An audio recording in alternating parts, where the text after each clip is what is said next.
Agree. I think everyone on both sides of the aisle can agree that fraud is a threat at every level of government, in every private sector business, and to every single American.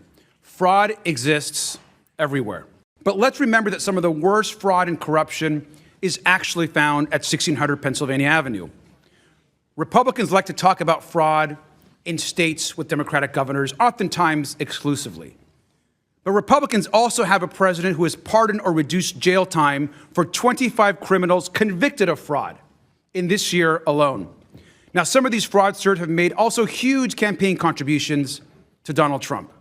And worst of all, Trump's pardons mean that these criminals can avoid paying back more than $1 billion, which they owe their victims, and dwarfs much of the fraud that the House majority wants to talk about today. This is actually the opposite of accountability. And what it's done, particularly in places like Minnesota, it has unleashed bigotry and hate. Minnesota child care centers have become the target of harassment and even vandalism and theft.